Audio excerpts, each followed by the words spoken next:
welcome everyone to Sunday Sentiments. Of course, this is a hate crime. And if she's found guilty, then she has to face the consequences. They normally end up killing some particular kinds of people. It's a violation of human rights. That's a very traumatic event. So I just wanted to ask the panel about their own opinions on this topic. Hello everyone and welcome to Sunday Sentiments. Sunday Sentiments is a segment on our YouTube channel where a panel comes together and discusses hot topics and current events from all across the world. Please do be aware though that the views that are shared on this panel do not reflect the views of Four Rings. These are everybody's personal opinions that they've decided to share with us. Thank you so much for watching and I hope you enjoy the video. So the first subject I thought is of interest to all of us, whether you come from Africa or you live in Europe and you come from Africa, and so on and so forth, because it's a story about a plan that the UK announced on the 14th of April that they would send asylum seekers to Rwanda. And this scheme, under this scheme, Kigali will be paid $160 million for asylum seekers arriving on small boats across the English Channel. And these ones will immediately be transferred to Rwanda, where their proper paperwork will be processed. And she was the UK minister, Priti Patel, was quick to point out that it is everyone who enters the UK illegally who will be considered for resettlement and brought over to Rwanda. And those affected have between 7 and 14 days to file objections. And the policy targets migrants who entered the country after January 1, 2022. This deal has been a subject of intense criticism by international organizations like the UN Organization for Refugees, Amnesty International, and Human Rights Org, because of the details in this. But when Priti Patel was speaking at a news conference in Rwanda, she said that these people who are relocated to Rwanda will be given support, including up to 5 years of training, integration, accommodation, healthcare, so that they can resettle and thrive.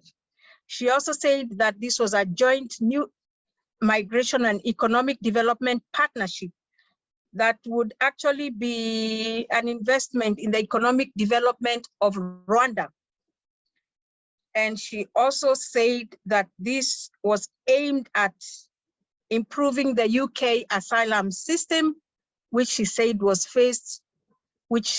has faced a combination of real humanitarian crisis and evil smugglers profiteering by exploiting the system for their own gains.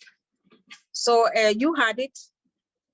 Illegal asylum seekers crossing the channel are going to be taken for processing in Rwanda.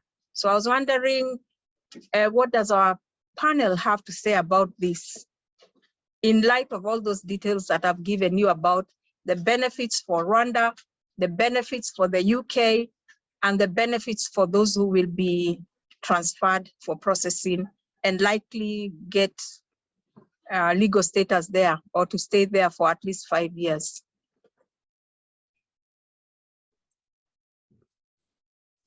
Yes, Shiko. First of all, personally, I have issue with that term used, illegal migrants. That's just ridiculous. Just because somebody is coming through via boat doesn't mean they're illegal. Like, how else are you meant to come in legally if you're fleeing? Not everyone has that opportunity to first go to an embassy and apply for asylum or a visa or whatever. There are people who are actually fleeing. So to label all of them illegal is irresponsible. We know there are some illegal migrants who come in illegal means, but from research it has shown usually these people come via trucks and things like that, not really on the boat. And a lot of migrants who come by boat are really actually fleeing, even though they've paid to be on that boat, they're fleeing an actual war. So I can be corrected if I'm wrong, but that's from what I've read. Most migrants who come by boat, it's because they don't have that opportunity to go somewhere else first to apply, for a visa or for asylum. In any case, I just feel just labeling everyone who comes via boat illegal is really irresponsible. Thank you, Shiko. That's a good point. Not everyone who comes by boat is illegal. But at the same time, you have to agree that many people who come on boats are actually economic migrants. So before we go to Catherine, I want to ask a question. Why should them being given a chance to get all this help from Rwanda, being processed in Rwanda, why should it be a bad thing? Yes, Margaret.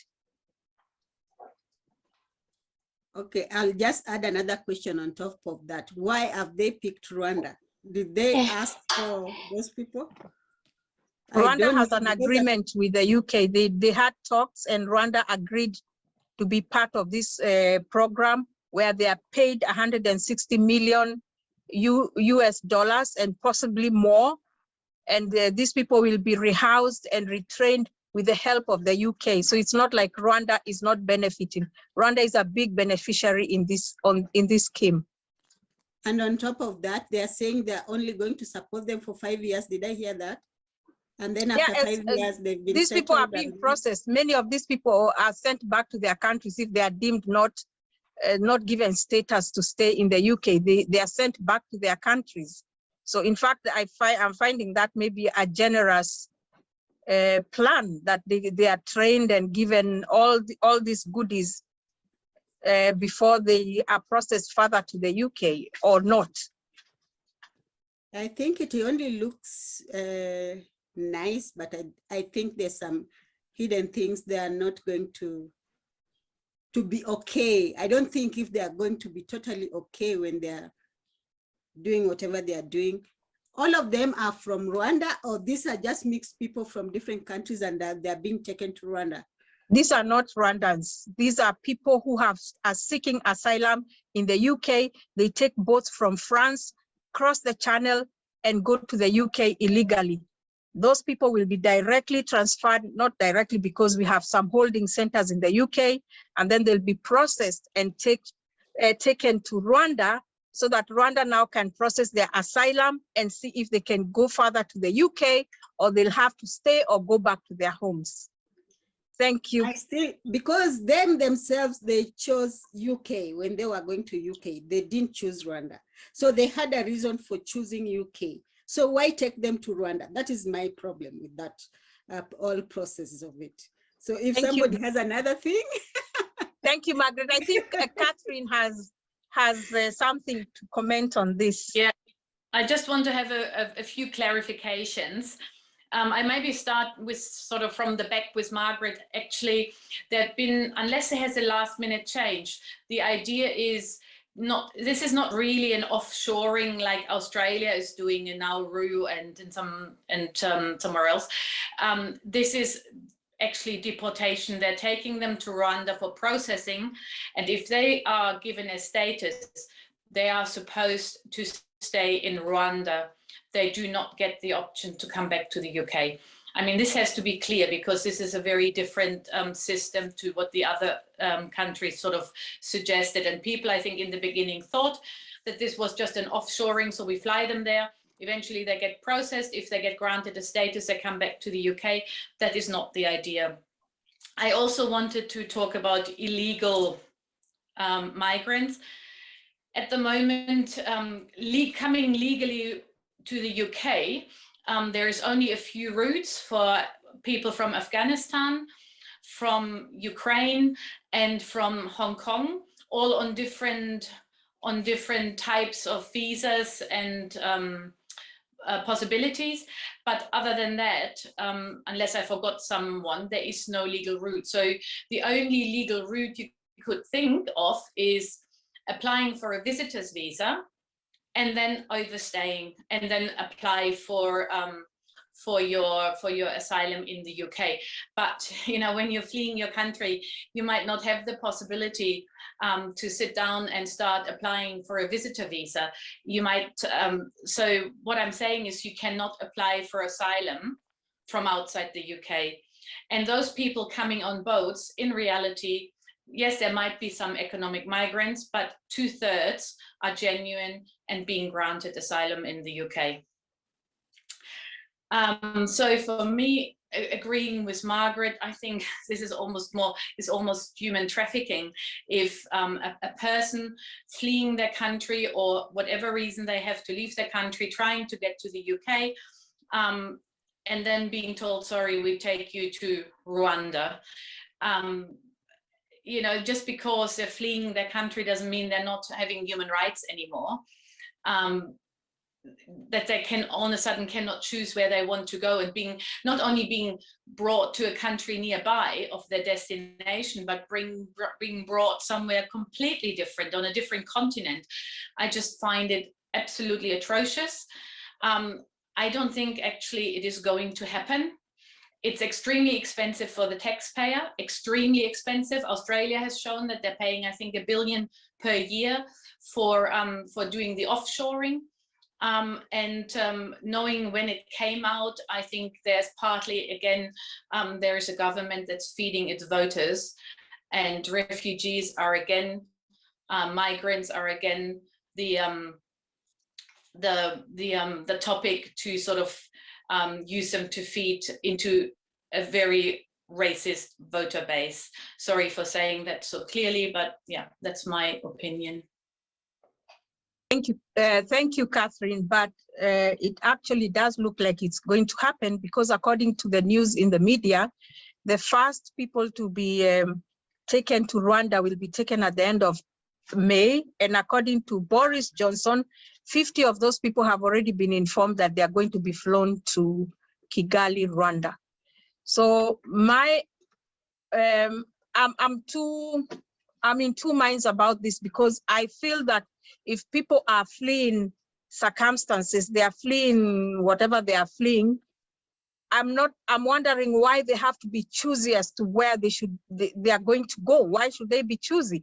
It's not like, I mean, they can't go to Rwanda. What's wrong with going to Rwanda? That's my question. Rwanda, probably the situation that they will get in Rwanda is probably much, some of them, I'm not saying everyone, probably much better than where they're coming from. So this just, in my opinion, this is just putting our noses up because it's Rwanda and people thinking that they are going to die there or whatever. And we've seen that they are going to get the most help that they can get from the two governments. So for me, I'm thinking, if you're fleeing and your life is in danger, you really should not be choosing and picking. And we all know where we had instances of refugees coming from specific places, having a list of the countries they want to go where they will get the most benefits. So for me, I find it a little weird that if you're fleeing, that you should be picky and choosing, oh, which is the best country I can go to get the most out of. For me, that's not about human rights, it's about being picky. That's just my opinion. Yeah, that's fine. I mean, you could maybe argue this if you assume that all these people are coming from Africa. But, no, I'm not saying the people I was talking about actually were the Iranian refugees. We saw in the media people saying that they were bypassing Denmark to go to Sweden because they get a better package in Sweden, and that they had advisors telling them which were the best countries to seek asylum. So I'm not talking about Africans, I'm talking generally about those choosy refugees, not even refugees, asylum seekers. I just think when you're fleeing your country, and you might have, I mean, there might be, you're right, there might be reasons, like if I was fleeing my country, I would probably search and try to find a country where I have the best opportunities to build a new life. But it's like when you're fleeing your country and all of a sudden you bring not only being brought like in the European Union, you sort of stay within the European Union, but you're actually being flown to a complete different continent. So I'm trying to flee Germany, and all of a sudden they're telling me that they're taking me to South America. That is just where you don't have any sort of network, that you don't have any sort of understanding. I find that absolutely against human rights. Just because I'm fleeing my country doesn't mean I'm not allowed to make decisions about my life anymore, because that's what it is for me, saying you can't choose anymore. And that is always a populist argument. Why don't they just stay where they arrive, you know? And that's also, if then all the refugees just staying in the neighboring countries, then these neighboring countries are completely too much under pressure, like we've seen it in Greece, like we've seen it in Poland now with the Ukrainian refugees. In the end, everyone has to come to the party and taking some. I'm not saying that Rwanda is not a good location to go to, but it's more the act of overriding the intention of a person and shipping them onto a different continent. I just can't. I find it atrocious. But my question, Catherine, is these people who are fleeing, let's take Africa. People who are fleeing Africa, and they go to France, and they want to go to the UK or whatever. If they are really genuine refugees who are fleeing, why don't they flee to surrounding countries around them? Because That's they a probably question. think that yeah. I mean, sorry, I'm going to go off now because I keep on talking. It's because they go there where they believe they can build a new proper life. Yeah, it just proves my point. Thank you. Anyone else? Right. Anyone else? Who? Yeah, Marie Claire, and then Jamila. Yeah, it's this has been one of the very controversial topics. Personally, I have a few things to say. This brought me back in history about Rwanda genocide. So for me, I find really speechless or even pathetic how UK choose not to help Rwanda in genocide, completely ignoring the UK is one of the first country which funded the United Nations. So now they actually approached Rwanda and to send the immigrants there. I don't know if you get it, but I'm like, you know, you ignored the Rwanda, didn't help. Now here you go, you want the help with Rwanda, you know, so they can have immigrants. Anyway, that's it just took me back there, which I found, you know, because we have this thing about Western thinking they have a power, they always have this image about Africa. So now they are sending people there. On one point, I feel like, you know what, it's probably for time for Africa to show that whatever can happen in Western can also happen in Africa, because we still there is this stereotype where Africa is poor, where Africa is incapable. So on one side, I feel like, you know what, yes, let Rwanda do it. Probably they will even do better, because I've had a chance to work alongside asylum seekers, refugees, and I know many people who are really struggling mentally because they've been here for such a long time, and they don't have a right to work, they don't have a right to so many things. Mentally, they're really not okay. So if UK haven't managed to sort out all the problem with immigrants, probably Rwanda would do better. So this might be controversial, but I get people's point saying it that, because most of people I spoke to, they still think Rwanda is still genocide there. You know what I mean? Because in the types of safety, it's been 20 years, 28 years. So Rwanda is absolutely a beautiful country. economically or wherever, because having been living there for many years, I really cannot put any input because you have to be there to live the life to understand it. But for me, I just think it might be a good thing if they try for you people and they see what's happening. Rwanda might do better, but another point, then I also understand because the people are basing their on opinion, I think, thinking that Africa is incapable. Does that make sense?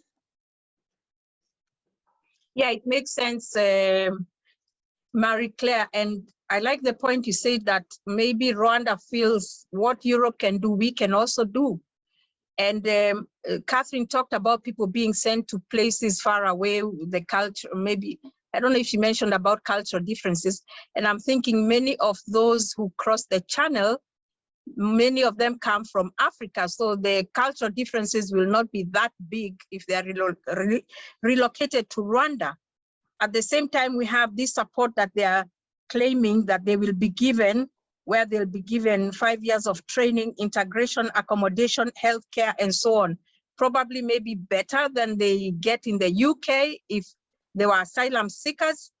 So why don't we give it a chance and see if it works for these people? But also, Keshi, on a point of the money Rwanda is getting, I'm not probably thinking much, because I actually, with going back in history as how many European people have benefited from Africa resource, if I was in Rwanda, I was actually going to ask more money.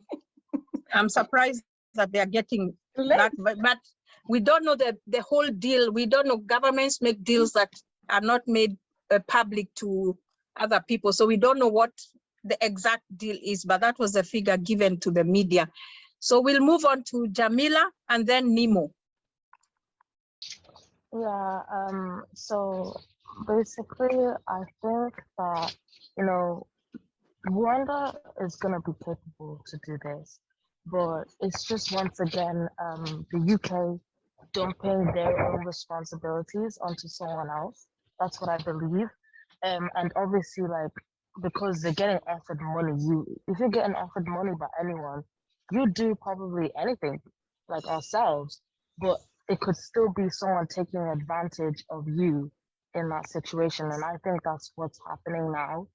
Like, why is it that they think that, oh, Rwanda, if they ended up having a refugee crisis, it would be different from the UK? Because that's basically what they're doing. They're saying like, oh, we can't, we're not able to do it, so we're going to hand it to you, which is like just showing, first of all, as a country in Europe, the way they love to boast that they like to boast that they basically, you know, rich and first world countries or whatever. Like, all of a sudden you can't take your responsibilities. It's just very weird to me. Like, even though Rwanda can do this, it's just like, why all of a sudden? And like offering money, I think they should offer way more money than that, because they love to complain about, you know, the crisis here, but they can't give more money because they know how hard it is, apparently. Yeah, that's my opinion. Thank you, Jamila. It's a good point there, that it's a country dumping its problems on other countries. Yeah, and now we move on to Nemo. I think your hand was up. Yeah, I was just thinking the phrase that Catherine used, she said it's human trafficking. And I agree with that. That is like a way of making human trafficking legal. They're trafficking these people to a country where these people did not choose to go. But then again, I personally think they're doing that because majority of the refugees who get there illegally are Africans. And that's why they chose again Rwanda to take the Africans or Arabs back to the continent. And Rwandese are playing the game with them. So they are getting paid for it. Hopefully they'll be able to cash in as much as they can, because before the UK sees it's not working.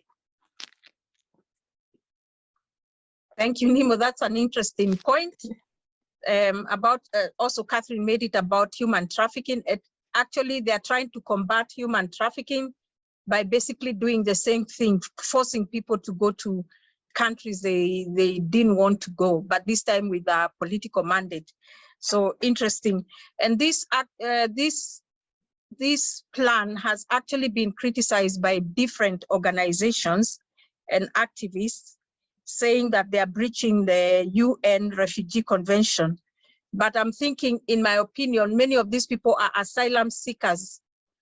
Maybe somebody you people who work with refugees and asylum seekers can tell us what is the difference between an asylum seeker and a refugee. Anyone who would like to give us the difference? Keshi, I think actually it's only in the UK where there's a distinction. The rest of the world just calls anyone seeking asylum a refugee.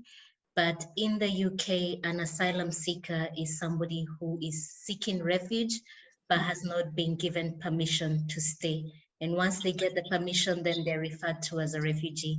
But as far as I'm aware, all other countries just refer to people fleeing and seeking asylum as refugee. There's no distinction. Thank you.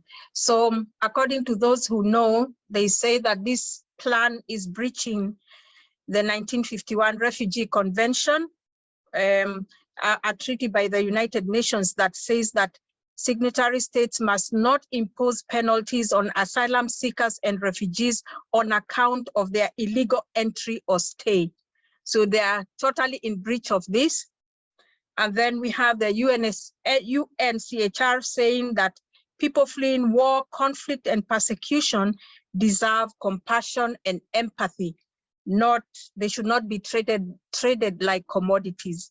And actually, the British government, with other governments planning the same action, are treating these people like commodities that can be traded with other countries. You're making economic agreements with other countries because you view people as disposable. So that I agree with. What do you think? What do you say to that? Do you feel that they're treating people as commodities? They're commoditizing people and they are just the same as the people who are trafficking them. I mean, yeah, that's what Nimo and Catherine have said, and I agree. And it's not every refugee; it's certain refugees. If they send some people from Ukraine there, then yeah, then I'll agree that maybe it's indiscriminate. But as far as I'm aware, yeah, we have seen the double standards when it comes to the treatment of Ukrainian refugees versus refugees from other parts of the world. We've seen the reporting, how they've made that distinction between refugees from Ukraine and refugees from other parts of the world, you know, calling them middle class, educated. We work with refugees and asylum seekers. We've met educated and middle class refugees from, you know, from Africa, from the Middle East, from Asia. So it's just weird to hear this kind of reporting where you value some refugees more than others. I also wanted to say about the costs involved in this offshore processing that Catherine has said is actually not even offshore because they plan to settle those refugees there.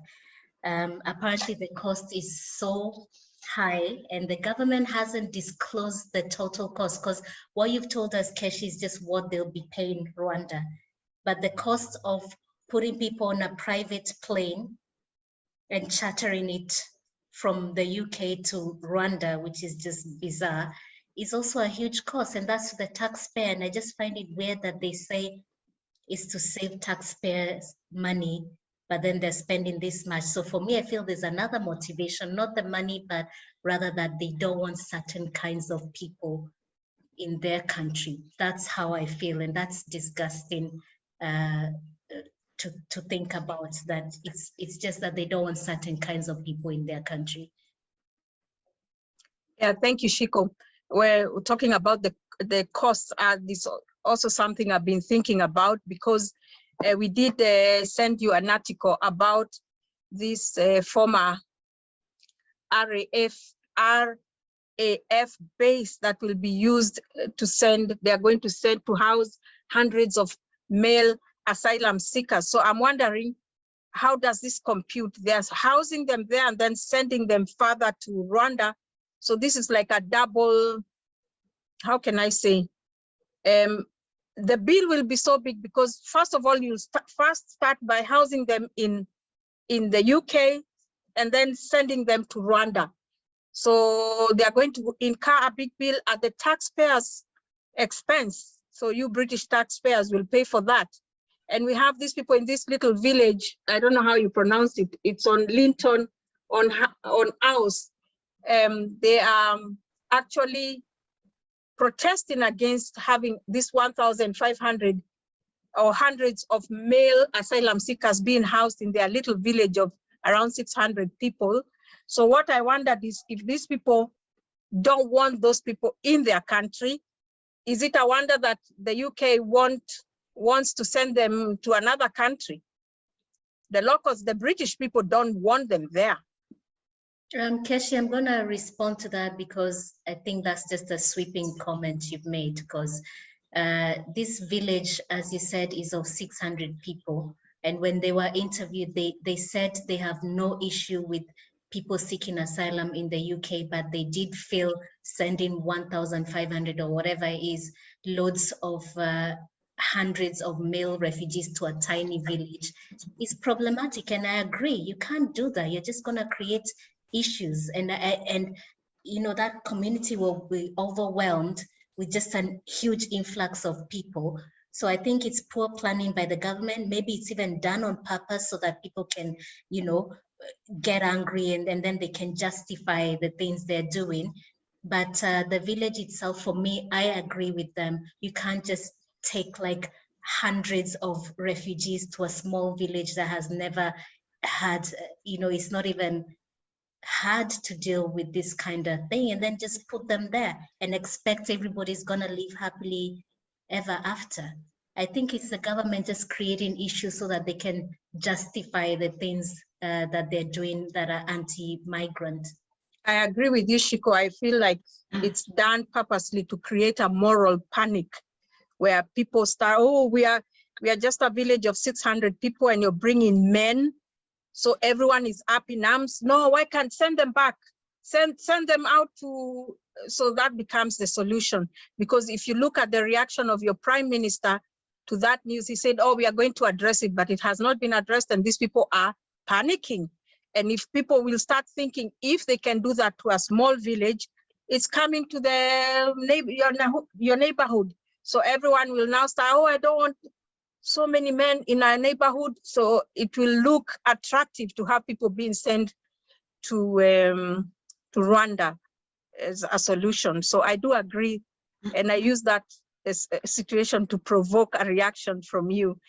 So what your prime minister said, he called the scheme an innovative approach driven by our shared humanitarian impulse and made possible by Brexit freedoms.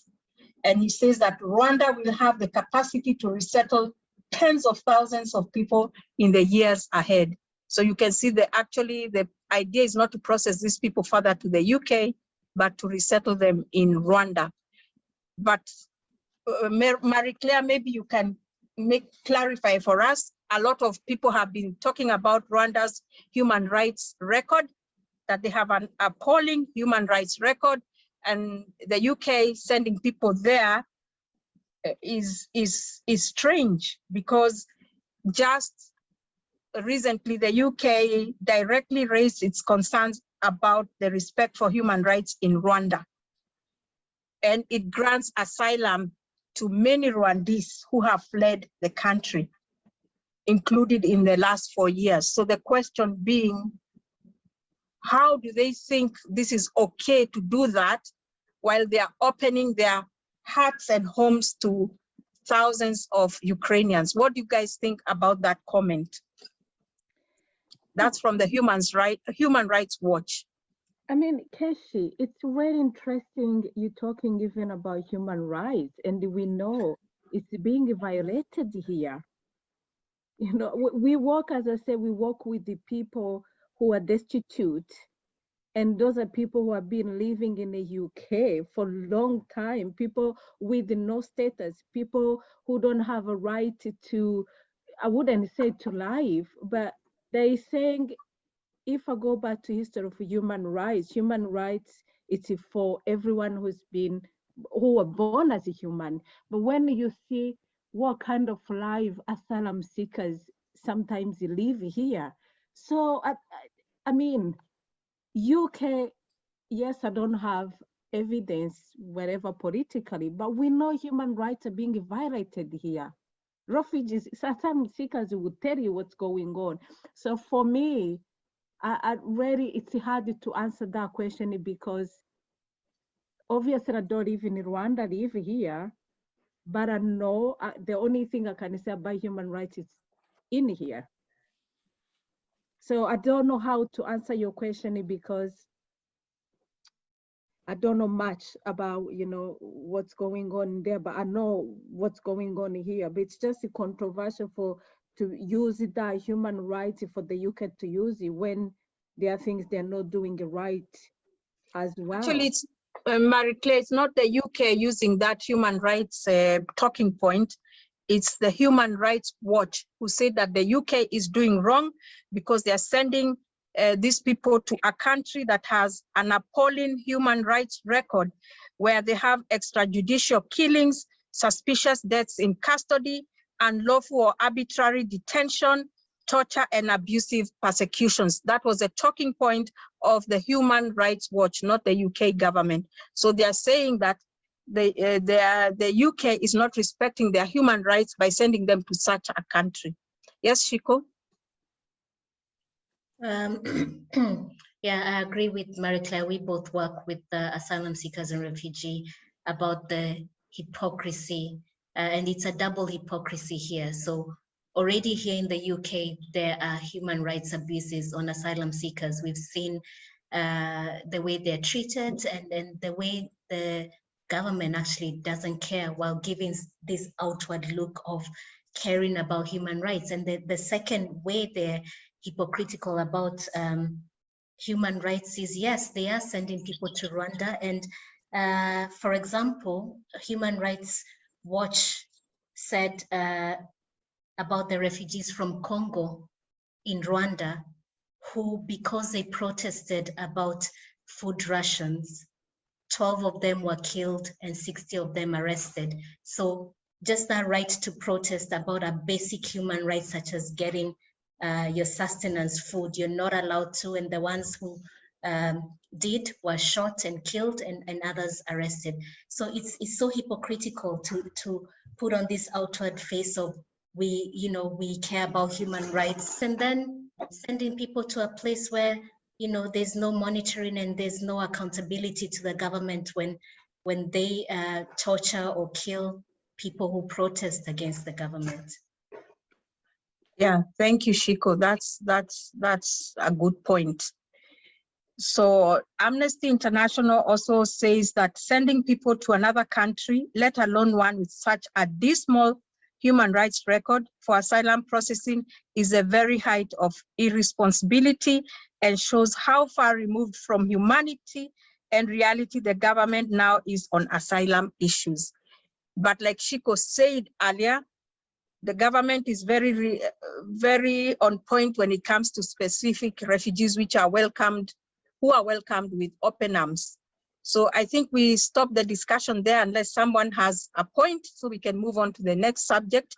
But I do have a point just to make quickly, that Australia is ending its offshore processing because they said it's just not worth it. They've encountered so many issues. They've done it since, I think, 2012, if I'm not wrong, but they're wrapping it up. They said they're ending that program. They're spending much more per refugee than it's actually not sustainable.